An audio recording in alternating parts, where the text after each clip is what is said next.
نن په ضلع خیبر بوړایلوکا بارو کمبرخیلو کې د کمبرخیل قومي کونسل یوه غونډه وشوه چې پکې د ټولو پارټو صدرانو او ورکرانو حصه اخیستې وه، لکه خیبر یونین پاکستان، قبایل قومي تحریک، پاکستان تحریک انصاف، جماعت علماء اسلام، عوامی نیشنل پارټي، جماعت اسلامي، عوامي انقلابي لیگ او ګڼ شمېر ټیچران، وکیلان، ډاکټران په د یونین کونسل کې حصه اخیستې وه چې غرض یې د خیر ښېګڼې د کورونو و. په دا موقع سابقه سینیټر او سابقه وزیر ماحولیات حمیدالله جان افریدي وویل: هغه وختونه نه دي مخکې یو ممبر چې و د هغه د لوکې د ترکې ټول هر شی به د هغه په سر وي او کېدل به. اوس ممبران هم ډېر دي، کورونه هم نه کېږي، خلکو له تکلیف هم د هغې نه زیات شوی دی. و حکومتي چارواکي چې کوم دي د هغو هغه نظر الوکوله نشته، لکه تعلیم وکړسې، صحت وکړسې، کمیونیکیشن وکړسې. ورځ په ورځ بد حال دی د هر یو شي. نو دا یو ډېر ښه اقدام دی که په دا نظر باندې دا وچلېدو چې یاره دا خالص د قوم د خدمت دپاره وي، دا بل طرف له تو نه کړی شي.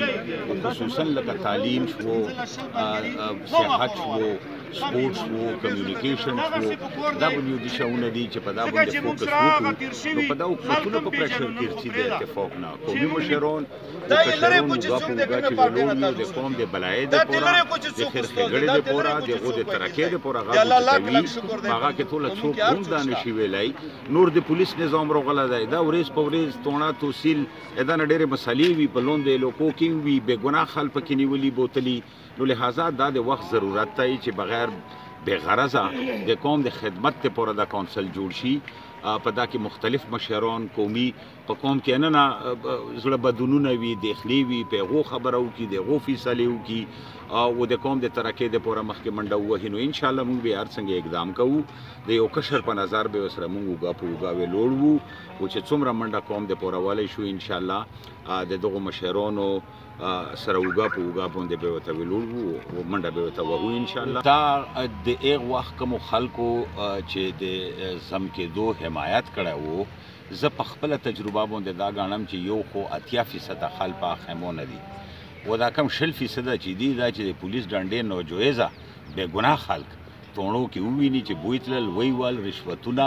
نو زموږ خیال دی چې هغه 20% به هم بیا دغې خبرې حمایت وکړي. خو بهرحال په کونسل کې موږ سره دا اختلاف نشته. په دا موقع مشرانو وویل چې دا غونډه د خلکو د راټولولو دپاره وه. پر روان اعتبار به په باقاعدګۍ سره د ټیچرانو، ډاکټرانو سمیت وکیلانو او د سیاسي غړیو ترمنځ یو یونین کونسل جوړیږي چې په هغه کې به غیر سیاسي خدمات ترسره کیږي.